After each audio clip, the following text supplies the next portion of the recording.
இவர் முதலமைச்சரை வந்தா இதெல்லாம் செஞ்சிருவார், அவர் முதலமைச்சரை வந்தா இதெல்லாம் செஞ்சிருவார். நான் மட்டும் முதலமைச்சரா இருந்தேன்னு வச்சுங்க இதெல்லாம் நடக்குமா அப்படின்னு கேள்வி கேட்கிறவங்கலாம் வந்துட்டாங்க. இது அறிவியலற்ற ஒரு பார்வை. இது அப்ப சோழர் காலத்திலேயே சாதி வந்துடுச்சு, இல்லாமையெல்லாம் இல்ல, தீண்டாமையே வந்துடுச்சு. அதாவது 9ஆம் நூற்றாண்டு தொடங்கி 13ஆம் நூற்றாண்டு வரைக்கும் அடுக்கடுக்கான சோழர்கள் வந்து அந்த சோழர் காலத்துல இந்த முறைகள் தொலை தூக்கிடுச்சு. ஒரு மார்க்சிய பார்வையில வாழ்நிலைதான் உணர்வுகளையே தோற்றுவிக்கிறது. ஒரு புறம் சார்ந்த வாழ்க்கை முறைதான் அகஞ்சார்ந்த ஒழுங்குமுறைகளை தோற்றுவிக்கிறது. ஒரு சாதி சமூகம் சாதி சட்டங்களை தோற்றுவிக்கிறது. எனவே சட்டங்கள் சாதிகளை தோற்றுவிப்பதில்லை, சாதி சட்டத்தை தோற்றுவிக்கிறது. ஆனா இப்ப தொழில் அடிப்படையிலான வேறுபாடு பிறப்பிற்குரியதாகி அதுக்குள்ள ஏற்றத்தாழ்வு கற்பிக்கப்படுகிற காலம் என்பது, ஆகவே தமிழ்நாட்டில் சாதி முழுமை பெற்ற காலம் என்பது 14ஆம் நூற்றாண்டு தான். நிலமற்ற தொழிலாளர்கள் நிலமுள்ள நிலக்கிழார்களிடம் பணி செய்ய வேண்டி வந்துச்சு. இதுக்கெல்லாம் ஒரு சாதி அமைப்பு தேவைப்பட்டுச்சு. கடுமையான மூர்க்கமான சுரண்டலை சாதியை சொல்லித்தான் நியாயப்படுத்த வேண்டும் என்ற நிலைமை. இந்து மதம் என்பது நமக்கு ஏற்கனவே நம்ம பேசியிருக்கிறோம், ஒரே மதம் அல்ல, அதுலயே பெரிய பிரிவுகள் இருக்கு. சைவம் இருக்கு, வைணவம் இருக்கு, சக்தியை வழிபடுகிற சாக்தம் இருக்கு, பிள்ளையாரை கும்பிடுகிற கானபத்தியம் இருக்கு. சாதி என்பது ஒரு மதம் அல்ல, அது ஒரு சமூக அரசியல் கட்டமை. பறையர் அல்லது புலையர் எனப்படுகிறவர்கள், இன்னைக்கு தாழ்த்தப்பட்டவர்களாக கருதப்படுகிறவர்கள், இவர்களை பற்றி தஞ்சை பெரிய கோயில் கல்வெட்டுகள்ல பாத்தீங்கன்னா அவர்களுக்கு நிலம் ஒதுக்கப்பட்டது, மற்றதை பத்தி எல்லாம் அவர்களை பற்றி உயர்வான பதிவுகள் இருக்கு. அவங்க அப்ப இழிவா கருதப்படலைங்கிறதுக்கு ஆதரவான பதிவுகள் இருக்கு. அன்புமணி ராமதாஸ் பேசுன நீங்க கேட்டுக்கலாம். நம்ம மட்டும்தான் தீக்கு பிறந்தவர்கள், தீச்சட்டிக்கு பிறந்தவர்கள் அப்படின்னு சொன்னார். ஏன்னா அதுதான் உயர்வு. அப்படி வந்தவங்க தான் காடவராயர், சம்புவராயர் போன்றவர்கள் எல்லாம். விஜயநகர சாம்ராஜ்யத்தில் தான் மன்னர் குடும்பங்களிலும் படைத்தலைவர் குடும்பங்களிலும் உடன்கட்டை ஏறும் வழக்கம், சத்திய வழக்கம் கடைபிடிக்கப்பட்டது. அதுவரை வடநாட்டில் இருந்த சதி வழக்கம் தமிழ்நாட்டில் கடைபிடிக்கப்பட்டது இந்த விஜயநகர மன்னர்களுடைய காலத்தில் தான். தொடர் அரசியல் வகுப்பில் இது 231வது நிகழ்வு. நாம் ஏற்கனவே கடந்த சில வகுப்புகளில் தமிழ்நாட்டில் சாதி முறை என்பது குறித்து விரிவாக பார்த்துட்டு இருக்கிறோம். சாதி இல்லாத தமிழ்நாடு எப்படி இருந்தது, அதுக்கு பிறகு சாதியை நெருங்கிய தமிழ்நாடு, சாதியை நோக்கிய இடைக்காலம், சாதியற்ற நிலையிலிருந்து சாதியை நோக்கி சென்றது இடைக்காலம். அதுக்கு பிறகு இந்த மாற்றத்தில் தமிழ்நாட்டுக்குரிய ஒரு தனித்தன்மையான ஒரு போராட்டம் வலங்கை சாதிகளுக்கும் இடங்கை சாதிகளுக்கும் ஏற்பட்ட முரண்பாடு போராட்டம் சில நூற்றாண்டுகள் வரை நீடித்து, பிரித்தானிய ஆட்சிக்கு வந்த பிறகு கூட சில காலம் அது நீடித்திருந்தது. இந்த வலங்கை இடங்கை என்பது பெரும்பாலும் வேளாண்மை வணிகம் சார்ந்த குழுக்களுக்கும் கைத்தொழில் சார்ந்த குழுக்களுக்கும் இடையிலான சமூக பொருளியல் முரண்பாடு, அதை ஒட்டி ஏற்பட்ட நல மோதல்கள், பண்பாட்டு வேறுபாடுகள், இதையெல்லாம் குறித்தோம். இந்த மாற்றங்களின் ஊடாக 2 வகையான மாற்றங்கள் வரணும். ஏன்னா சாதி என்பது இந்த சொல் எப்படி வந்திருந்தாலும் சரி, ஆங்கிலத்தில் இந்த காஸ்ட் என்ற சொல் போர்த்துகீசிய மொழியில் பயன்படுத்தப்படுகிற ஒரு சொல், அதுலேருந்து வருது. இப்போ வடநாட்டில் ஜாதி என்பது நான் ஏற்கனவே பல முறை சொல்லியிருக்கேன், ஒரு இனத்தை குறிக்கிற சொல். தமிழில் ஏற்கனவே நமக்கு இருக்கிற சொற்கள் குலம் என்ற சொல் புழக்கத்தில் இருந்திருக்கு. அப்புறம் தொழில் சார்ந்த பிரிவுகள், வெவ்வேறு தொழில் செய்யக்கூடியவர்கள், இது உலகமெங்கும் இருக்கிறது. இப்போ ஆங்கிலேயர்கள்ல சில பேருக்கு டெய்லர்னு பேர் இருக்கும். ஒரு கவிஞர் இருக்கார், கோல்டு ஸ்மித்னு இருக்கிறார். தொழில் சார்ந்து வரக்கூடிய பெயர்கள் இதெல்லாம். ஆக எல்லா மொழிகளிலும் எல்லா நாடுகளிலும் தொழில் சார்ந்த பிரிவுகள், வேலை சார்ந்த பிரிவுகள், அது பெயர்களாக வருது. ஜாதி என்பது வெறும் தொழில் சார்ந்த பிரிவு மட்டுமல்ல. ஒரு குலத்திற்குரிய தொழில் வருவது என்பது தொடக்க காலத்தில் இயல்பா நடக்குது. ஏன்னா கைவினை திறம் என்பது பரம்பரையாக வரக்கூடியது. கல்லாமல் குலவிச்சை பாகப்படும் என்று சொல்லியிருக்கிறாங்க. எனவே இயல்பா அது ஒரு குலத்திற்குள் வருது. ஆனா அதனாலேயே ஒன்று உயர்வு இன்னொன்று தாழ்வு என்று ஆகிவிடாது. இவர்களோடு பழகலாம் பழகக்கூடாது என்று ஆகிவிடாது. திருமண உறவுகள் வைத்துக் கொள்ளலாம் இல்லை என்று ஆகிவிடாது. அதனால இதுதான் சாதிக்குரிய தனித்தன்மை. ஒன்று, ஒருவருடைய தொழில் அல்லது வேலை என்பது அவருடைய பிறப்பின் அடிப்படையில் தீர்மானிக்கப்படுது. அதை அவர் உயிருள்ள வரைக்கும் மாற்ற முடியாது. அடுத்தது, அவருக்கு பிறகு வரக்கூடிய அவருடைய பிள்ளைகள் வாரிசுகள் அதே தொழிலைத்தான் செய்யணும். வேறு தொழிலுக்கு மாறக்கூடாது. சோஷியல் மொபிலிட்டி, சமூகத்தில் அவங்களுக்கு அசைவு திறன் கிடையாது, மாறி செல்ல முடியாது. அதுக்கும் அடுத்து இதை உறுதி செய்வதற்கு, இது மாறாமல் இருப்பதற்கு அகமண முறை வருது.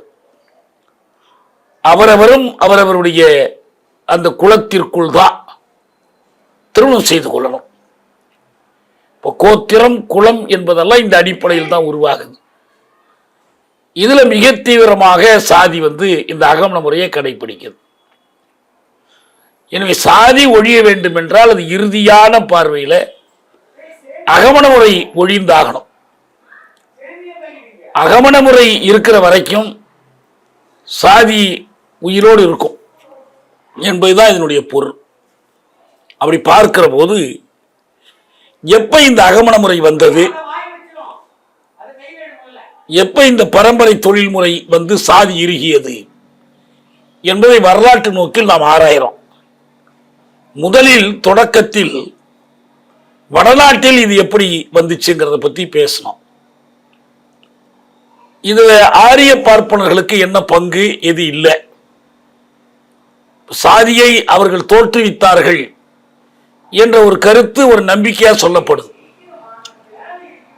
ஆனா அவர்கள் 1000 ஆண்டுகளுக்கு அவங்களால் அதெல்லாம் தோற்றுவிக்க முடியல.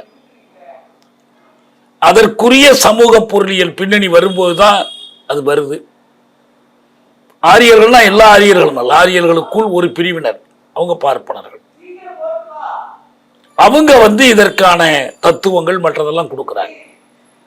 ரிக்வேதம் வந்த பிறகுதான் இதுக்கான கருத்து உருவாகுது. ரிக்வேதத்தினுடைய ஒரு பகுதியாகிய புருஷ சூக்தத்தின் வழியாக சாதி நியாயப்படுத்தப்படுகிறது.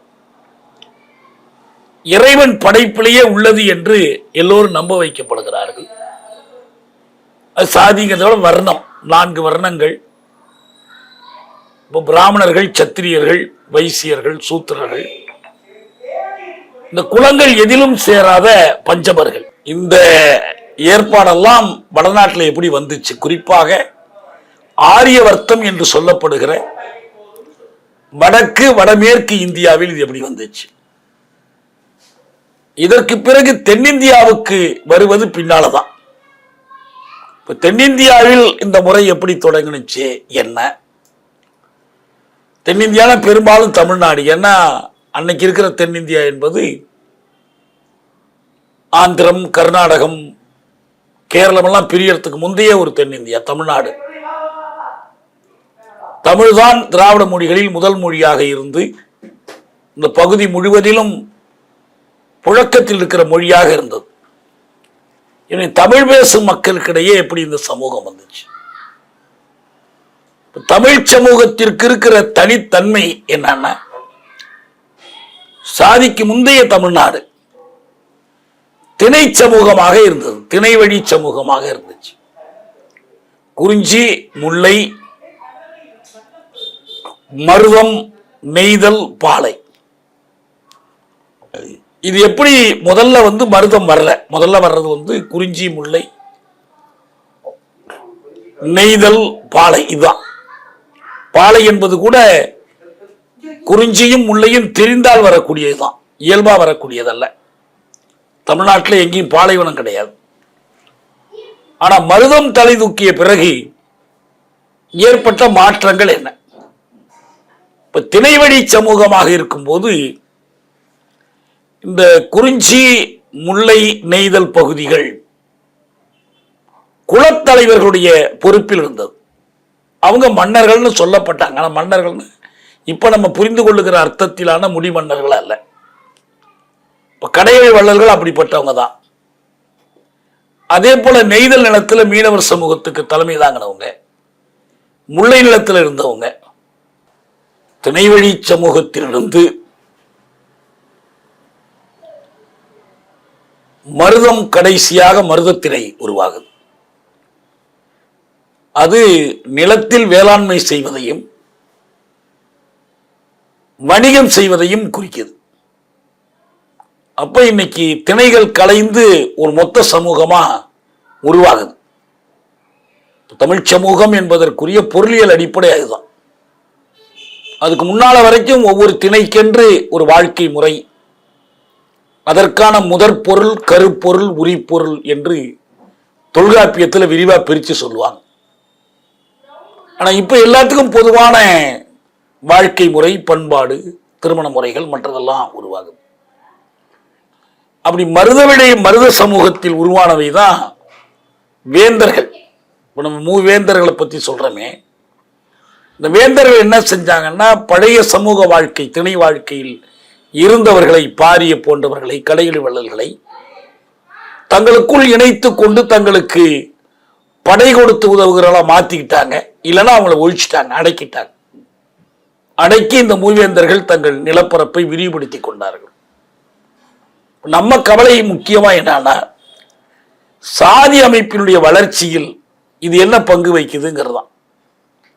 தமிழ் சமூகத்தில் சாதி தோன்றுவதற்கு இது என்ன வழிவகுத்தது? சாதிக்கு முந்தைய தமிழ் சமூகம், சாதியை நெருங்கிய தமிழ்நாடு, நெருங்கி செல்லும் போது வரக்கூடிய வலங்கை இடங்கை சாதிகளுடைய மோதல், இதை பார்த்த பிறகு இந்த முறை நாம் சாதி முற்றி மொழி வடிவம் பெற்ற தமிழ் சமூகம் எப்படி இருந்துச்சு என்று பார்க்க போறோம். நம்ம இதுக்கு ஒரு குறிப்பிட்ட கால வரை பற்றி பேசுறோம். ஏன்னா இதுக்கு முன்னாலேயே வட இந்தியாவில் நம்ம சொன்ன மாதிரி அந்த இந்து ராஷ்டிரமா இன்னைக்கு அவங்க கருதக்கூடிய அந்த பகுதியில் ஆரிய வர்த்தம், அதில் சாதி ஏற்கனவே தோன்றிடுச்சு, வலுப்பட்டுடுச்சு, அதற்கான பேரரசுகள் உருவாயிடுச்சு. இங்கு அப்படி ஒரு முழுமையான சாதி முற்றிய ஒரு தமிழ்நாடு என்பது 14ஆம் நூற்றாண்டுல தான் உருவாகுது. அதுக்கு முன்னால பிற்கால சோழர்கள் இருந்தாங்க. அவங்களுடைய ஆட்சி 13ஆம் நூற்றாண்டு வரை நீடித்துச்சு. இந்த பிற்கால சோழர்கள் தான் ராஜராஜ சோழன், ராஜேந்திர சோழன், விஜயாலய சோழன் வரைக்கும் வர்றாங்க. இந்த இடத்துல ஒண்ணு நம்ம புரிஞ்சுக்கணும், என்னன்னா சோழர் காலத்தில் ஒரு சாதி அமைப்பு இருந்தது. அது முழுமையடையிலனாலும் சாதி அமைப்புக்குரிய கூறுகள் இருந்தன. அதுல ஒன்று பிராமணர்களுக்கு கொடுக்கிற முதன்மை. அவங்க சமூகத்துக்கு தலைமை ஆயிடுறாங்க. பிராமணர்களுக்கு அடுத்த இடம் வேளார்களுக்கு. நம்ம நொபோரு கராஷிமாவினுடைய நூல் அடிப்படையில் ஏற்கனவே எப்படி பிரம்மதேயங்களாகவும் வேளாண் ஊர்களாகவும் சோழர் காலத்தில் நாடு பிரிக்கப்பட்டிருந்துச்சுன்னு பார்த்தோம். அதே போல சாதி ஏற்றத்தாழ்வு, பிராமணர்கள் வேளாளர்கள் மட்டுமல்ல, இவங்க ரெண்டும் ஆளும் வகுப்பு. மன்னர் இவங்களுடைய கருவிதான். அதுக்கு அடுத்த நிலையில வரக்கூடிய மற்ற பிற்காலத்தில் இடைச்சாதிகளாக வரக்கூடியவர்கள் பழைய சாதியற்ற சமூகத்தில் ரொம்ப உயர்ந்த இடத்தில் இருந்தவர்கள். அவங்களெல்லாம் இப்போ கீழே தள்ளப்படுறாங்க. அப்ப தீண்டாமை தலை தூக்குது. முதல்ல தீண்டாமை வருது. சோழர் காலத்தில் அடிமை முறை நிலவியது, அடிமைகள் விற்பனை நடந்தது என்று நம்ம பெரியதொரு ஆய்வாளர் ஈரோடு சே ராசு அவர்கள் ஒரு புத்தகமே எழுதியிருக்கிறார். அப்ப சோழர் காலத்திலேயே சாதி வந்துடுச்சு, இல்லாமையெல்லாம் இல்லை, தீண்டாமையும் வந்துடுச்சு. அதாவது 9ஆம் நூற்றாண்டு தொடங்கி 13ஆம் நூற்றாண்டு வரைக்கும் அடுக்கடுக்கான சோழர்கள் வந்து அந்த சோழர் காலத்தில் இந்த முறைகள் தொலை தூக்கிடுச்சு. அப்படி சொல்லும் போது ரொம்ப ஒரு அறிவியல் கண்ணோட்டம், சமூக அறிவியல் பார்வை இல்லாமல் ஒன்றை குறை சொல்கிறோம் அல்லது உயர்த்துகிறோம் என்று கருதிக்கிட்டு, ராஜராஜ சோழன் காலத்தில் இந்த மாதிரி பிராமணர்களுக்கு இப்படி இருந்துச்சு, பிரம்மதேயம் கொடுத்தாரு, 4 வேதங்களையும் கற்றவர்களுக்கு சதுர்வேதி மங்களங்களை உருவாக்கினாரு, அப்புறம் வேளாளர்களுக்கு என்னென்ன வரி சலுகைகள் கொடுத்தாங்க, இதெல்லாம் நம்ம கல்வெட்டு சான்றுகளோடு சொல்லும் போது அது அவர்களை குறை சொல்வதாக, அல்லது அவர்கள் தஞ்சை பெரிய கோயிலை கட்டினாங்க, தஞ்சை பெரிய கோயிலில் 1,00,000 எழுத்துக்கள்ல இது பண்ணாங்க, ராஜேந்திர சோழன் கங்கை கொண்ட சோழபுரத்தை கட்டினான், அண்டை நாடுகள் மீதெல்லாம் படையெடுத்து போனார்கள், ஒரு பேரரசையே உருவாக்கினார்கள். இந்த மாதிரி செய்திகளை சொல்லும் போது அது அவர்களுக்கான போற்றுதல், புகழ்ச்சி என்றும் புரிந்து கொள்ளப்படுது. நமக்கு இகழ்ச்சியோ புகழ்ச்சியோ நோக்கம் அல்ல. சமூகம் எப்படி மாறியது, ஏன்னா ஒன்று நல்லா புரிந்து கொள்ளணும். நான் பலமுறை சொல்லியிருக்கேன், சட்டமா சமூகமா என்ற கேள்வி எழுப்பினோம்னா, சட்டம் சமூகத்தை படைக்கிறதா, சமூகம் சட்டத்தை படைக்கிறதா? நேரடியா பார்க்கிறோம். இந்திய சமூகத்தை எது உருவாக்குது? இந்திய அரசமைப்பு சட்டம். சாதி சமூகத்தை எது உருவாக்குனுச்சு? மனுவின் சட்டம், மனுநீதி சட்டம். அப்ப மனுநீதி சட்டம் எப்படி வந்துச்சு? ஆனால் ஒரு மார்க்சிய பார்வையில வாழ்நிலைதான் உணர்வுகளையே தோற்றுவிக்கிறது.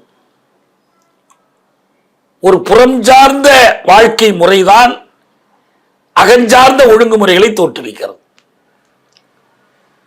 ஒரு சாதி சமூகம் சாதி சட்டங்களை தோற்றுவிக்கிறது. எனவே சட்டங்கள் சாதிகளை தோற்றுவிப்பதில்லை, சாதி சட்டத்தை தோற்றுவிக்கிறது. அதுபோல அரசுகள் சாதியை படைப்பதில்லை, சாதிகள் அரசை படைக்கின்றன.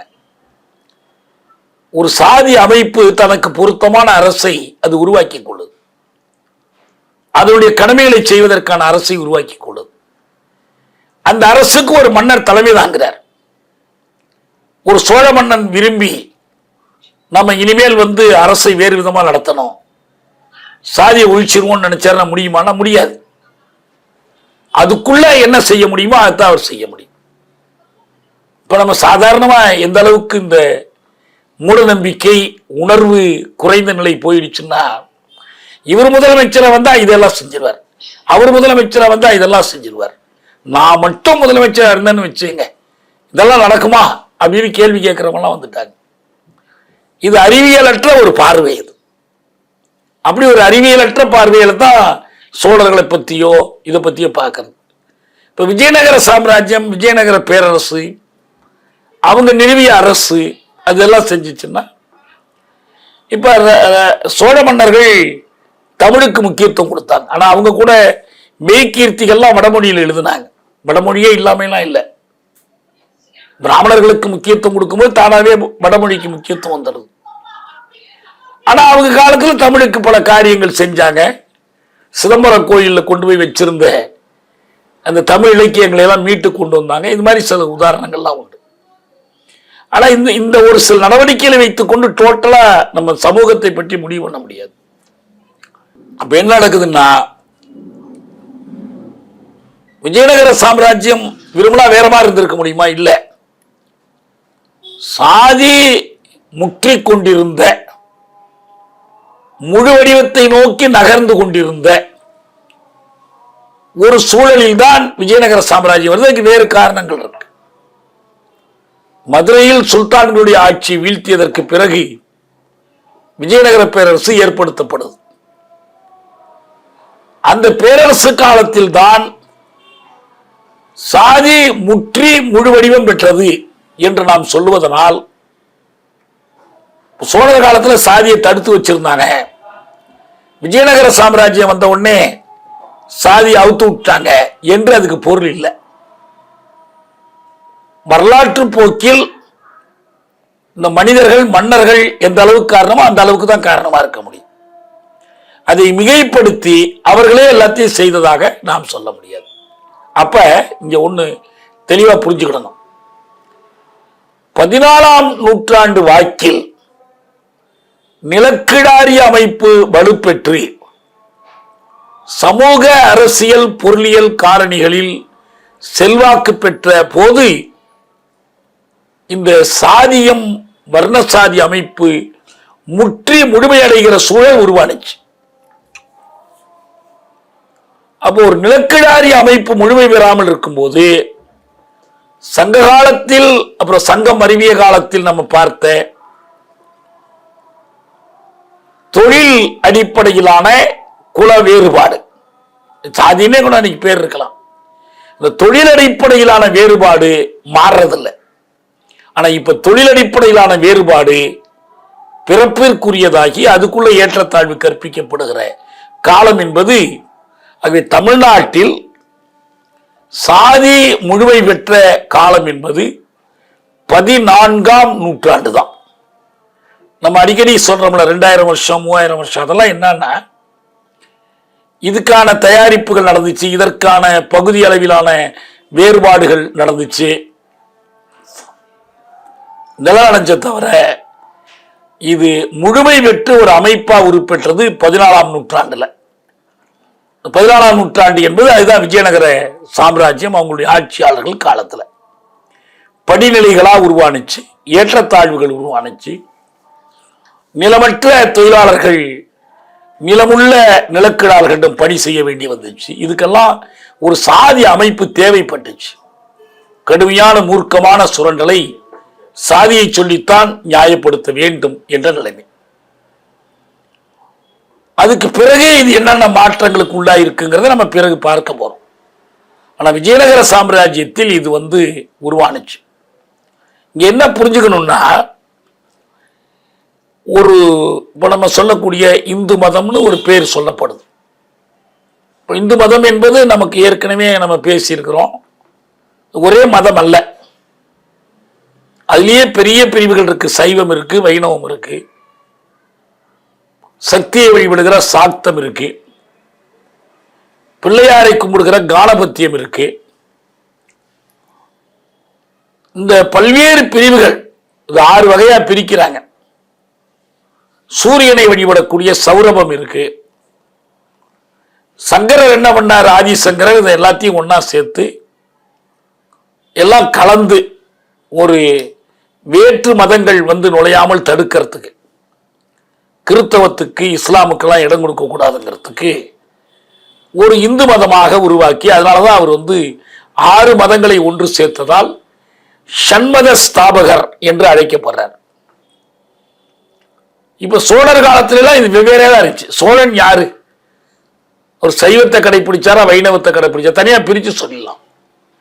பல்லவர்களை சைவத்தை ஏற்றவர்கள் இருந்தாங்க, வைணவத்தை ஏற்றவர்கள் இருந்தாங்க. இது ரெண்டையும் ஒரு கலப்பாக உருவாக்குனது விஜயநகர சாம்ராஜ்யம் தான். ஏன்னா ரெண்டும் சேர்ந்து ஒரு இந்து மதம் அதனுடைய சமூக கோட்பாடுகளுக்கு முக்கியத்துவம் கொடுத்து, வர்ண தர்மத்திற்கு முக்கியத்துவம் கொடுத்து, அதே ஒரு மதமாக உருவாக்குகிற காலம் விஜயநகர காலம்.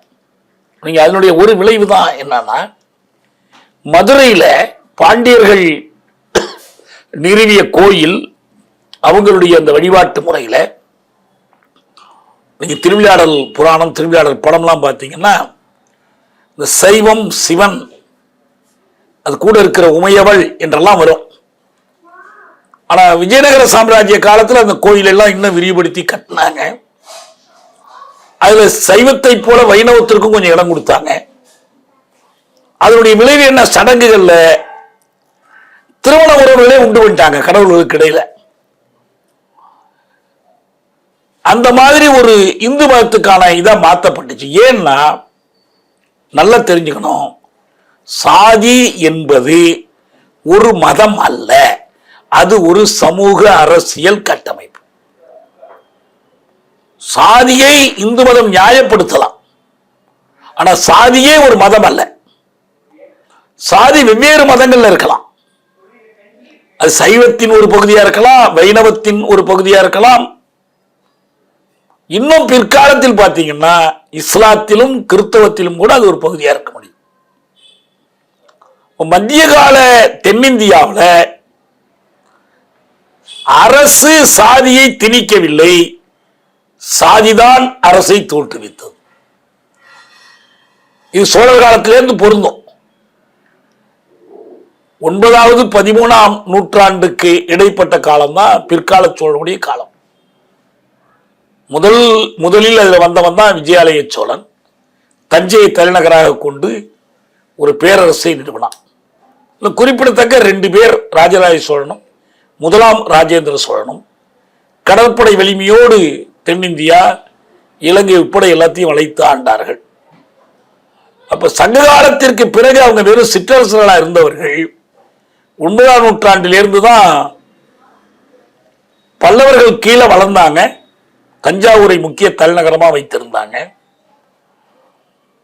1ஆம் பராந்தகன் மதுரையை வென்றான். 1ஆம் ராஜராஜ சோழன் பெரிய கோயிலை கட்டி கடற்படையை வலுப்படுத்தினான். ராஜராஜேந்திர சோழன் கங்கை வரை படையெடுத்து சென்றதான் கங்கை கொண்ட சோழபுரத்தை அமைத்தான். குலோத்துங்க சோழன் 1ஆம் குலோத்துங்க சோழன் சாளுக்கிய வம்சத்தோடு தொடர்பு கொண்டு 1122 வரைக்கும் ஆட்சி செய்தான்.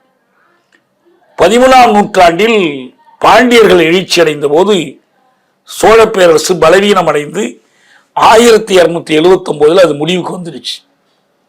அதுக்கு பிறகு ஒரு குழப்பமான காலம். சுல்தான்கள் ஆட்சி செய்யறாங்க. மதுரை சுல்தான்களுடைய ஆட்சி கீழே வருது. 10வது 13வது நூற்றாண்டுகளுக்கு இடைப்பட்ட காலத்தில் சாதி அமைப்பு மெல்ல மெல்ல கெட்டிப்பட்டு உருப்படுது. இதுல முக்கியம் என்னன்னா, இந்த சாதி அமைப்பில் தலையும் பாதமும் உறுதிப்படுத்தப்படுது. தலை என்பது பிராமணர்கள் தலைமை, அடிமட்டத்தில் இருக்கக்கூடியவர்கள் சூத்திரர்கள், இதுக்கு இடைப்பட்ட ஜாதிகள் எல்லோரும் அந்த நிலைக்கு தள்ளப்படுறாங்க. அதுக்கு முன்னால வரைக்கும் பறையர் அல்லது புலையர் எனப்படுகிறவர்கள், இன்னைக்கு தாழ்த்தப்பட்டவர்களாக கருதப்படுகிறவர்கள்.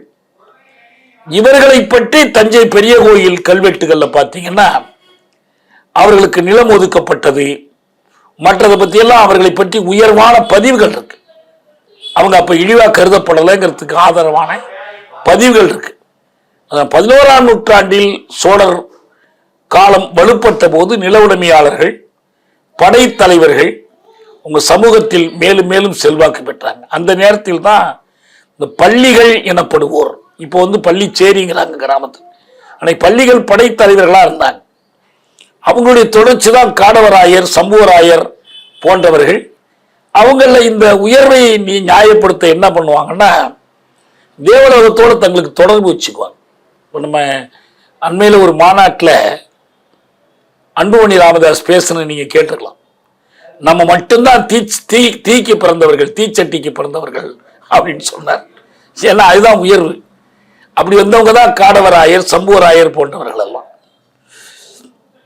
அப்ப இதுல என்ன சமூகத்தில் இருக்கிற முரண்பாடுகள்னா, கைவினைஞர்கள் அவங்க திருவாரூர்ல கோயில்ல கொடுத்த பணிகளை சிறப்பா செய்து வளம் பெற்று உள்ளூர் பிராமணர்களை விட்டு தங்களுக்கு வேத சடங்குகளை செய்வதற்கான உரிமையை வாங்குறாங்க. இந்த ஊர் ஆச்சால்புரம் திருவாரூர்லேருந்து 60 கிலோமீட்டர்ல இருக்கு. அவங்க மேலும் வசதியானவர்கள் ஆகிறாங்க. அந்த 13ஆம் நூற்றாண்டில் சோழர் பேரரசு தகர்ந்து விழுந்ததற்கு பிறகு வர்ணம் சாதி என்ற பதிவுகள் இதிலிருந்து தான் ஆரம்பமாகுது. அது வரைக்கும் வர்ணம் சாதி என்று தெளிவா நேரடியான கல்வெட்டு பதிவுகள் இல்லை. ஒரு பெரிய சமூகத்தில் மாற்றம் ஏற்பட்டது, அரசியல் நெருக்கடி தோன்றியது. பிராமணர்கள் ஏற்கனவே சோழர் காலத்துல ஆதிக்க நிலையில் இருந்தாங்க, இப்ப முழுமையான ஆதிக்கத்துக்கு போயிட்டாங்க. இது பிற்காலத்தில் பிரித்தானியர் முதல்ல சாதிவாரி கணக்கெடுப்பு எடுத்தாங்க. எப்ப 1871. இந்த கணக்குகளுக்கு பேரே என்னன்னா சோஷியோ எக்கனாமிக் காஸ்ட் சென்சஸ் என்று பேர். சமூக பொருளியல் சாதி கணக்கெடுப்பு தான் அதுக்கு பேரே. அந்த கணக்கெடுப்பில் பறையர்கள் 24% மக்கள் தொகையில் இருந்தாங்க, பள்ளிகள் 19% இருந்தாங்க. ஆனா இவங்களுடைய வாழ்க்கை எவ்வளவு தாழ்ந்து போச்சுன்னா, சோழர் காலம் முடிந்து விஜயநகர சாம்ராஜ்யத்தை கடந்து வருவதற்குள் ரொம்ப தாழ்ந்த நிலைக்கு போயிட்டாங்க. அவங்க எதுவும் வறுமையில வாடக்கூடிய நிலை ஏற்பட்டது. பள்ளிகளில் தங்களை வன்னியர்கள் என்று அழைக்கணுங்கிறதுக்காக போராடினாங்க. இது போன்ற விவரங்கள்லாம் எதை காட்டுதுன்னா, வலிமிக்க விஜயநகர சாம்ராஜ்யத்தில் அவங்க பேச்சுக்கு கூட அவர்களை அழைத்து கேட்க வேண்டும் என்ற நிலையில் இருந்ததிலிருந்து இப்ப நிலமற்றவர்களாகி மேலும் மேலும் சுரண்டப்பட்டவர்கள் ஆயிட்டாங்க என்ற கேள்வி வருது. இதுல ஒண்ணுதான் நமக்கு இதுல கிடைக்கிற முக்கியமான படிப்பினை என்னன்னா, ஆங்கிலத்தில் பைனரிஸ்ன்னு சொல்லுவாங்க. உண்டா இல்லையா சொல்லு. இப்ப நம்ம தேர்தல் வருது, திமுக ஆட்சி இருக்கக்கூடாதுன்னு நாங்க சொல்றோம். நீ என்ன சொல்ற? இல்லைங்க அதுல கொஞ்சம் இல்லை இருக்கணுமா இல்லையா சொல்லு, ரெண்டுல ஒண்ணு சொல்லு. இதுதான் பைனரின்னு பேர். ரெண்டுல ஒரு பதில் சொல்லிடணும். எதா இருந்தாலும் ஒன்னு ஆதரிக்கணும் இல்லை எதிர்க்கணும். ஒரு நடுநிலையான ஆய்வுக்கு இடம் கொடுக்க மாட்டாங்க. அது மாதிரி ரெண்டு விதமான கருத்துக்கள் இங்க இருக்கு. ஒண்ணு என்னன்னா, நீங்க RSS, பிஜேபி, இந்துத்துவ ஆதரவாளர்கள், நியாயப்படுத்துறவங்க, அவங்க எல்லாம் என்ன எழுதுறாங்கன்னா இணையங்கள்ல, ஜாதின்னே ஒண்ணு இந்த நாட்டில் இல்ல, இது கிறிஸ்தவர்களும் முஸ்லீம்களும் தான் ஜாதியை கொண்டு வந்துட்டாங்க, அல்ல பிரிட்டிஷ் ஆட்சி காலத்துல ஜாதி வந்துச்சு, அது வரைக்கும் அப்படி ஒன்னே இல்லைன்னு சொல்றவங்க. இது ஒரு பார்வை, வலதுசாரி கண்ணோட்டம். இன்னொரு பார்வை என்ன, இடதுசாரி திராவிட கொள்கை, இவங்களுடைய கண்ணோட்டம் என்னன்னா, இந்து மதத்தின் வாயிலாக பிராமணர்களும் மன்னர்களும் சாதியை வலுவந்தமாக கொண்டு வந்து திணித்து விட்டார்கள். அதுக்கு பிறகு அது மாறாமல் பிராமணிய வேதங்களின்படி நிலைநிறுத்தப்படுகிறது. இவங்க ரெண்டு பேரும் எதை கவனிக்கிறது இல்லைன்னா, இந்த சாதியை தோற்றுவிப்பதற்கான பொருளியல் காரணிகள் என்ன, சமூக பொருளியல் காரணிகள் என்ன. இப்ப இந்த அண்மை காலத்தில் இது நிறைய வந்திருக்கு. அம்பேத்கர் இதை பத்தி எழுதியிருக்கிறார். இன்னும் சொல்ல போனால், இந்தியாவினுடைய எதிர்கால அரசியல் வரலாற்றை ஏனைய பிற்படுத்தப்பட்டவர்கள் தான் தீர்மானிப்பார்கள் என்று அவர் எதிர்பார்த்து குறிப்பிடுகிற அளவுக்கு இதை பத்தி அவர் பேசியிருக்கிறார். இப்ப சமூக அமைப்பு என்னாச்சுன்னா, முதல் கட்டத்தில் தொழிலாக பிரிந்திருக்கிற போது அவர்கள் உமனர், உழவர், ஈனர், கடம்பர், கண்மையர், இப்படி பல்வேறு பிரிவுகளா இப்படி பிரிந்து இருந்தாங்க. அப்படி பிரிந்திருந்த அந்த நிலை என்பது சங்க காலத்தில் தொழிலாளர்கள், உழைக்கும் மக்கள் வெவ்வேறா பிரிஞ்சிருந்தாங்க. ஆனா வர்ணாசிரம பிரிவுகளாக பிரியறது, இந்த பார்ப்பனிய கருத்தியலின்படி பிரிகிறது. அப்ப பிராமணர், சத்திரியர், வைசியர், சூத்திரர், பஞ்சமர், இந்த ரெண்டுக்கும் இந்த ஒவ்வொன்றுக்குள்ளேயும் இந்த மேல சொன்ன தொழில் வகுப்புகள் அதுக்குள்ள கொண்டு போய் அடங்குது. அது அடங்குறதுனுடைய விளைவு தான் இது சாதி அமைப்பாக, வர்ண சாதி அமைப்பாக உருவாகுது. ஒரு வர்ணத்திலிருந்து இன்னொரு வர்ணத்திற்கு ஒருவர் மாற முடியாது.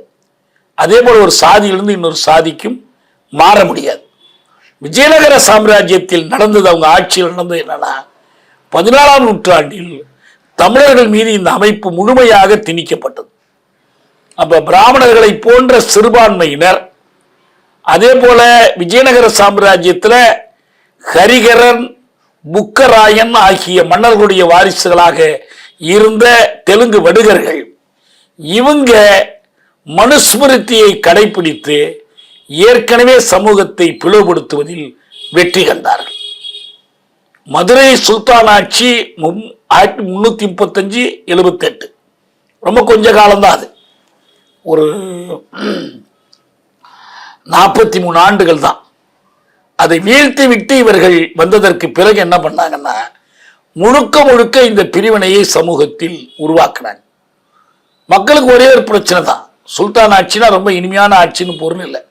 ஆனா குறைந்தது இந்த சாதி பிரிவினைகளை திணிக்கிற அமைப்பா இல்லாம அவங்க இஸ்லாத்தை பரப்பது, இஸ்லாத்தை திணிப்பது, அதுக்கான வேலைகள் செய்யறது எல்லாம் செஞ்சாங்க. இந்த ரெண்டுக்கு இடையில் மக்களுக்கு ஒரு தவிப்பு ஏற்பட்டுச்சு. அப்படி இருக்கும்போது இவர்கள் வந்தாங்க. இவங்க வந்த பிறகு சாதி, வழிபாடு, குலம், இதுக்கெல்லாம் இடம் கொடுத்தாங்க. அந்த முறை அனைத்தையும் மதத்தால் அவர்கள் நியாயப்படுத்திட்டாங்க. இது இந்து சமயம், இந்து சமயத்தினுடைய பண்பாடு என்று அதற்கு பெயர் தரப்பட்டது. விஜயநகர பேரரசின் கீழ் இருந்த தமிழ்நாடு, அதனுடைய தனித்தன்மைகள் என்னன்னு நம்ம பார்த்துக்கணும். ஒன்று, நாயக்கர் ஆட்சி முறை. நாயக்குங்கிற வார்த்தைக்கு என்ன அர்த்தம்? இப்போ நம்ம கூட ஒரு முறை இந்த இது இருக்குல்ல, பண்டார நாயக்கா இதில் இருக்காங்க பாருங்க, இலங்கையில் சேனநாயக்கா, இந்த நாயக்குங்கிறத வைத்து கொண்டு அவங்களும் இந்த தமிழ்நாட்டில் இருக்கக்கூடிய நாயக்கர்கள், தெலுங்கு பேசுகிற நாயக்கர்களும் ஒன்றுதான் என்று ஒரு வாதம் ஒன்று முன்வைக்கப்பட்டது. அப்போ நான் சொன்னேன், அங்கே மட்டும் நாயக்கு இல்லைப்பா, போலீஸில் நாயக்குண்டு, லான்ஸ் நாயக்குன்னு சொல்லுவாங்க, இராணுவத்தில் நாயக்குண்டு, அது ஒரு ரேங்க். அது நாயக்குங்கிற வார்த்தைக்கு தலைவன் பொருள். அந்த பேரை வைத்துக்கொண்டு அப்ப அது ஜாதியை குறிக்கல. அது இன்னும் சொல்ல போனால் அம்பேத்கர் ஒரு பத்திரிகை தொடங்கினார் தொடக்கத்தில். அந்த பத்திரிகைக்கு என்ன பேரு? மூக்கு நாயக்குன்னு பேர். மூக்கு நாயக்குன்னா ஊமைகளின் தலைவன் பொருள். நாயக்கர் ஜாதியை குறிக்கிறதல்ல. இவங்க நாயக்கர்கள் என்று சொல்லி ஒரு ஆட்சி முறை ஏற்படுத்தும் போது, இப்ப பிரித்தானியர் எப்படி ஆளுநர்களை கொண்டு கிழக்கிந்திய கம்பெனி ஆட்சி நடத்தினாங்க பாருங்க. சென்னை, மும்பை, கல்கத்தா மூன்றுக்கும் ஆளுநர்கள். கல்கத்தாவினுடைய ஆளுநர் தான் தலைமை ஆளுநர், கவர்னர் ஜெனரல். அதுபோல இந்த விஜயநகர பேரரசு, இவங்க விஜயநகரம்ங்கிறது கர்நாடகத்துக்கும் தெலுங்குக்கும் சேர்ந்த ஒரு பகுதி. அது அங்கதான் இவங்க அந்த நகரத்தை அமைக்கிறாங்க. அங்கிருந்தா இங்க படையெடுத்து சுல்தானோட சண்டை வருது, வீழ்த்தி முஸ்லிம்கள் ஆட்சியை வீழ்த்திட்டு இவங்க ஆட்சி நிறுவுறாங்க. அப்போ 3 பகுதியாக அதை பிரிக்கிறாங்க. ஒன்று மதுரை, இன்னொன்று தஞ்சாவூர், இன்னொன்று செஞ்சி. இந்த 3 இடத்துலையும் நாயக்கர்களை கொண்டு ஆட்சி அமைக்கிறாங்க. இப்போ அவங்களுக்கே உரிய கட்டடக்கலை. இன்னொரு முறை என்னன்னா, நம்ம வீரபாண்டிய கட்டபொம்மன் போல நம்ம படிக்கிறோம் பாருங்க. இவங்கெல்லாம் பாளையக்காரர்கள். இவங்களுடைய வேலை என்ன? வரி வசூல் பண்ணி பேரரசுக்கு கொடுக்கணும். அந்த வரி வசூல் பண்ணி பேரரசுக்கு கொடுக்கறது மட்டுமல்ல, பேரரசுக்கு படை திரட்டி கொடுக்கணும். அவங்க படைத்தலைவர்களாகவும் இருக்கணும். இந்த முறை யார் காலத்தில் கொண்டு வரப்பட்டதுன்னா, விஜயநகர பேரரசு காலத்தில் தான் கொண்டு வரப்பட்டது. அந்த நாயக்கர்கள் பிற்காலத்தில் இதே பாளையக்காரர்களை கிழக்கிந்திய கம்பெனி அவனுடைய வேலைகளுக்கு பயன்படுத்த ஆரம்பிக்கும் போதுதான் அவங்களுக்குள்ள முரண்பாடு கட்டபொம்மனை தூக்கில போற அளவுக்கு அது போனிச்சு. இது போன்ற ஆட்சி முறைகள் அவங்க கொண்டு வந்தாங்க. அதை விட முக்கியமாக இந்த நால்வர்ண முறை என்பதை, மனு தர்மத்தின் ஆட்சியை முழுமைப்படுத்திட்டாங்க. அது வரைக்கும் அது முழுமைப்படுத்தப்படலை. தெளிவாக வர்ண சாதி பிரிவினைகளை உறுதியா நிறுவிட்டாங்க. அவர் வர்ணத்தின் அடிப்படையில் தான் அவரவருடைய தொழிலை செய்ய முடியும். அதை நியாயப்படுத்துவதற்காக பிராமணர்களை கொண்டு ஆட்சியில் அமர்த்தினாங்க. இப்போ சோழர் காலத்தில் பிராமணர்களுக்கு பிரம்மதேயம் தரப்பட்டுச்சு, சத்துர்வேதி மங்கலம் தரப்பட்டுச்சு, பல இடத்துல நீதி வழங்குற இடத்துல இருந்தாங்க. ஆனால் என்ன அவசியமா இல்லைன்னா, மன்னரின் மந்திரி பிரதானிகளாக தலைமை அமைச்சர்களாக இருக்கணும்னு கட்டாயம் இல்லை. இருக்கலாம், இல்லாம போகலாம். ஆனா இப்ப அப்படி கிடையாது. பிராமண தலைமை தான். மொத்த சமூகமுமே என்ன ஆச்சுன்னா, அதனுடைய தலைமை இடத்துல பிராமணர்கள். பிராமணர்களுக்கு கீழே தான் வேந்தர், வேந்தருக்கு கீழே போர்மரவர், வணிகர், உழவர், பூசாரி, கொல்லன், பொற்கொல்லன், தச்சன், கழுத்தச்சன், வேட்கோ, கலைஞர்கள், சேவைக்குடிகள், கடைசியா புலையர், இடிசினர், தோல் தொழிலாளர். இந்த தெளிவான பிரிவினையை, அதாவது ஒரு செங்குத்து படிநிலை, ஒரு ஹரிசான்டல் டிவிஷன் என்பது ஒன்று பக்கத்தில் ஒன்று இருக்கணும். அம்பேத்கர் சொல்லுவார், சாதிகள் ஒரு ஹரிசான்டல் டிவிஷன் இல்லை, பக்கத்து பக்கத்தில் இருக்கு, எல்லாம் ஒன்றுக்கு ஒன்று சமம். அது பழைய தொழில்முறை அப்படிதான். அதுல அவரவர் தனித்தனியா இருந்தாங்க, யாருக்கும் இடையில வேறுபாடு இல்லை. ஆனா இப்ப எப்படின்னா, ஒன்றின் மேல் ஒன்று அடுக்கு, ஒரு பிரமிடு போல. இப்ப அடிநிலையிலிருந்து மேல்நிலை வரைக்கும் இப்ப நடுப்புற இருக்கக்கூடிய இடைச்சாதிகள், அவங்களுக்கு மேல இருக்கிறவங்க கீழே இருப்பாங்க, கீழே இருக்கிறவங்க மேல இருப்பாங்க. ஒரு பக்கம் அவர்கள் மேலிருப்பவர்களால் ஒடுக்கப்படுவார்கள், கீழே இருப்பவர்களை ஒடுக்கி கொண்டிருப்பார்கள். இந்த ஏற்பாடு என்பது, இந்த சாதி படிநிலை அமைப்பு விஜயநகர சாம்ராஜ்யத்தில் தான் உருவாக்கப்பட்டது. இது எல்லாமே ஏற்கனவே அவர்கள் எப்படி இருந்தாங்கன்னா வெறும் தொழில்களை பார்த்து கொண்டு அவர்கள் வேலையை பார்த்து கொண்டாங்க. இப்ப என்ன முக்கியமா பார்க்கணும்னா, சாதி உருவாக்கம் என்பது தொழில்கள் அடிப்படையில் சாதிகளை உருவாக்கியது மட்டுமல்ல, அந்த சாதிகளை ஏற்றத்தாழ்வானவையாக நியாயப்படுத்தி அரசு உருவாக்கத்தில் பங்கு பெற செய்யறது.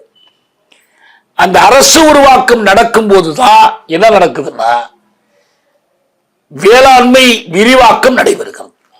வேளாண்மை விரிவாக்கம் நடைபெறும் போது அதற்கேற்ப வணிகம் விரிவாக்கப்படுது.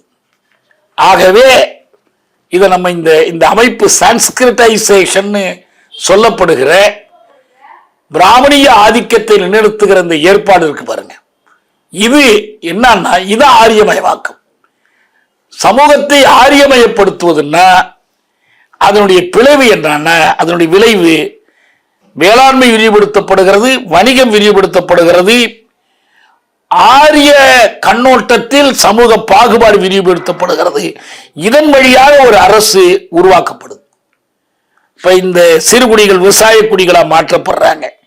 ஏன்னா இதுல என்ன நம்ம மீண்டும் நினைவுபடுத்திக் கொள்ளணும்னா, இந்த மாற்றங்கள் நடைபெறுகிற காலம் சங்க காலம், சங்கம் அறிவிய காலம் முழுவதுமே நம்ம நாகரிகம் என்ற கண்ணோட்டத்தில் பார்த்தோம்னா இது எல்லாமே அயன் ஏஜ். பழைய கற்காலம் போய் புதிய கற்காலம் போய் அதனுடைய இடத்தில் இரும்பு காலம் வந்துருது. இரும்பு காலம் வந்தால்தான் வேளாண்மை சாகுபடி எல்லாமே செய்ய முடியும். இதற்கேற்ப புதிய தொழில் பிரிவுகள் உருவாகுது. இப்ப இரும்பு கருவிகளை கொள்ளர், அவர் கருங்கை கொள்ளன், மரக்கருவிகளை கொண்டு தச்சர், பொன்னை உருக்கி ஆவரணம் செய்யும் கம்மியர்கள், செம்பினால் களங்கள் செய்யும் கம்மியர்கள், மணிகளில் துளையிடும் குயினர்கள், மண்மனையும் குயவர்கள் என்று கைவினைகள் தனித்தரத்தோடு. அதே போல நெசவு, ஆடை நெசவு, அவங்க கம்மியர்ல ஒரு பிரிவு. நம்ம ஏற்கனவே வடங்கை ஜாதிகள் இடங்கை ஜாதிகள் பார்க்கும்போது இதை விரிவா பார்த்தோம். நம்ம இந்த கைத்தொழிலாளர்கள் இடங்கை ஜாதிகள்ல முக்கியமான இடமாக நெசவாளர்களுக்கு இருந்துச்சு. ஒரு துணி வெளுக்கும் தொழிலாளர்கள் இப்படி இருந்தாங்க. இப்போ போர் தொழில், அதற்கு வேண்டிய பொருட்கள், கைவினைஞர்கள், இதையெல்லாம் வேந்தர்கள் போற்றி வளர்த்தாங்க. நீங்க தஞ்சை பெரிய கோயில் கல்வெட்டுக்கள்ல ஒரு முடி சிறை, அதாவது சிறைக்கும் நாவிதர்களை கூட அரசனுக்கு அவர் இந்த தொழிலை செய்வார். ஆனால் அவர் ராசராசன் பெருநாவிதர் என்று அழைக்கப்படுறார். இப்படி ஒவ்வொருத்தருக்கும் அவங்க உரிய இடத்தை கொடுத்து வச்சிருக்கிறாங்க. குறிஞ்சி வரைக்கும் மருதம் வரைக்கும் இந்த சமூக அமைப்பு மாறி மாறி குடிநிலையில் இருந்த சமூகம் இப்போது சாதி சமூகமாக மாறுது. அதாவது மன்னர்கள் வேந்தர்களாகிற போது குறிஞ்சியில் குறுநில மன்னர்கள், முல்லையில் சீரூர் மன்னர்கள், மருதத்தில் முதுகுடி மன்னர்கள், இந்த தலைவனாட்சி முறை மாறி வேந்தராட்சி முறை உருவாகி சமூகம் அடுக்குகளாக மாற்றப்படுகிறது. இதை நொபரு கராஷிமாவும் சுப்பராயலுவும் விரிவாக ஆய்வு செய்து தென்னக வரலாற்றில் அவங்க சொல்லியிருக்கிறாங்க. அதற்கேற்பதான் இந்த புறநானூற்று பாடல்கள் அமைந்திருக்கு. இதை அண்ணல் அம்பேத்கர் இதை வரையறுத்திருக்கிறார். எப்படி பிராமணர்களை பார்த்து அவங்க தான் அகமண முறையை முதல்ல கடைபிடிக்கிறார், வெளியில போயிடக்கூடாது. இன்னும் சொல்ல போனால் விஜயநகர சாம்ராஜ்யத்தில் தான் மன்னர் குடும்பங்களிலும் படைத்தலைவர் குடும்பங்களிலும் உடன்கட்டை ஏறும் வழக்கம், சத்திய வழக்கம் கடைபிடிக்கப்பட்டது. அதுவரை வடநாட்டில் இருந்த சதி வழக்கம் தமிழ்நாட்டில் கடைபிடிக்கப்பட்டது இந்த விஜயநகர மன்னர்களுடைய காலத்தில் தான். அந்த ஆரியமயப்படுத்தலை அது முழுமைப்படுத்தியது, வர்ணசாதி அமைப்பினுடைய முழுமைத்தன்மை. ஏன்னா இந்த உடன்கட்டை ஏறுதலை பற்றி அம்பேத்கர் எழுதியிருக்கிறார். ஏன் ராஜபுத்திரர்களிடையே இது பரவலா இருக்கு? ஏன் இருக்குன்னா, ராஜபுத்திரர்கள் மார்ஷல் ரேஸ், படைச்சாதிகள், படைக்குளம். எனவே போருக்கு செல்லுகிற போது ஆண்கள் போருக்கு செல்லுகிறவர்கள் நிறைய இறந்து போயிடுவாங்க. இறந்து போனா சமூகத்தில் ஆண்கள் குறைந்து பெண்கள் அதிகமாயிடுவாங்க. இப்ப இந்த பெண்கள் என்ன பண்ணணும்? வெளியில அந்த குலத்திற்கு வெளியில் போய் திருமணம் பண்ண வேண்டிய கட்டாயம் ஏற்படும். அப்படி செய்தால் இந்த சாதி ஏற்பாடு குலைந்து போகும். எனவே சாதியை பாதுகாக்க வேணும்னா எத்தனை ஆண்கள் செத்தாலும் அத்தனை பெண்களும் செத்துறணும். தானா சாகலைன்னா அவங்க நெருப்புல போட்டு கொளுத்திடணும். இதுதான் அகவண முறைக்கான பின்னணி தான். இப்ப இங்க நம்ம தென் மாவட்டங்களில் இந்த பெண் குழந்தைகளை கொலை செய்கிற பழக்கம் என்பதும் இதே பின்னணி உடையதுதான். சாதியை பாதுகாப்பு தான். ஏன் பெண் குழந்தைகளை கொல்லணும்? ஆண் குழந்தைகள் தான் போருக்கு போறாங்க, சண்டைக்கு போறாங்க, எண்ணிக்கை குறைஞ்சு போவாங்க. இது எல்லா சாதியிலும் இல்லை, இந்த படை சாதிகளுக்குள் மட்டும்தான் அந்த பழக்கம் இருக்கு. இப்போ பிராமணர்கள் அகமண முறையை கடைபிடிக்கிறதுக்காக அவங்க பெண் குழந்தைகளை கொள்றதில்லை. ஆனா இந்த படை சாதிகள் மார்ஷல் கேஸ் அந்த மாதிரி கொண்டுடுறாங்க. இது அம்பேத்கர் எடுத்துக்காட்டார். இதுவும் விஜயநகர சாம்ராஜ்யத்தின் காலத்தில் தான் இது முன்னது. இன்னும் சில அறிஞர்கள் ஹோகார்ட், லூயி தூய்மேன் ஆகியவர்கள் எல்லாம் இதை எடுத்து காட்டியிருக்கிறாங்க எப்படி வந்துச்சுன்னு. இது முழுமையடைந்ததனுடைய ஒரு அடையாளம் தான் உங்களுக்கு இதுல என்ன சொல்றாங்க, பார்ப்பன மகனே, குறுந்தொகையில் வருது, பார்ப்பன மகனே செம்போ முறிக்கின் நல்லார் கலைந்து தண்டோடு வெடித்த தாழ்க மண்டலத்து படிவ உண்டி பார்ப்பன மகனே எழுதா கற்பின் நின் சொல்லும் பிரிந்தோர் புணர்க்கும் பண்பின் மருந்தும் உண்டோ மயலோ இதுவே. இது அவர்களுடைய ஆதிக்கம் உருவாகி வந்த காலத்தில் சொல்லப்பட்டது. இது முழுமை பெற்றது. ஆக இதுதான் சாதி வர்ணசாதி அமைப்பு தமிழ் சமூகத்தில் முற்றிய வரலாறு என்பது இதுதான். அந்த இவங்களுடைய ஆட்சியெல்லாம் முடிந்து பிற்காலத்தில் ராணி மங்கம்மா வரைக்கும் இது நீடிக்குது. ராணி மங்கம்மாள், அதுக்கு பிறகு விஜயரங்க சுக்கநாத நாயக்கர், ராணி மீனாட்சி வரைக்கும் 1736 வரைக்கும் நீடிக்குது. பிற்காலத்தில் கிழக்கிந்திய கும்பெனி கையில் ஆட்சி எடுக்கிறாங்க. அது வரைக்கும் இது தொடர்ந்து வருது. அதுக்கப்புறம் என்ன மாற்றங்கள் ஏற்பட்டுச்சு? பிரித்தானியர் ஆட்சியில் என்ன சாதி ஒழிஞ்சு போச்சா இல்லை சாதி உறுதிப்படுத்தப்பட்டுச்சா? இதை நம்ம அடுத்த பகுதியில் பார்க்கலாம். இப்போ தமிழ்நாட்டில் நாம் ஏற்கனவே சொன்னது வடநாட்டை பற்றி. இப்போ தமிழ்நாட்டில் பிற்கால சோழர்கள் காலத்தில் வளர்ந்து உருவான சாதி பிரிவினை விஜயநகர பேரரசு காலத்தில் முழுமையடைந்து ஒரு முழுமையான ஆரிய பார்ப்பன அமைப்பாக அது மாறியது. இதுதான் நாம் இதிலிருந்து தெரிந்து கொள்ள வேண்டிய செய்தி. நாம் அடுத்து இதனுடைய தொடர்ச்சியை, இது என்னாச்சு இந்த அமைப்பு பிற்காலத்தில் என்பதை அடுத்த வகுப்பில் பார்ப்போம். நான் இத்தோடு முடித்துக் கொள்றேன். நன்றி.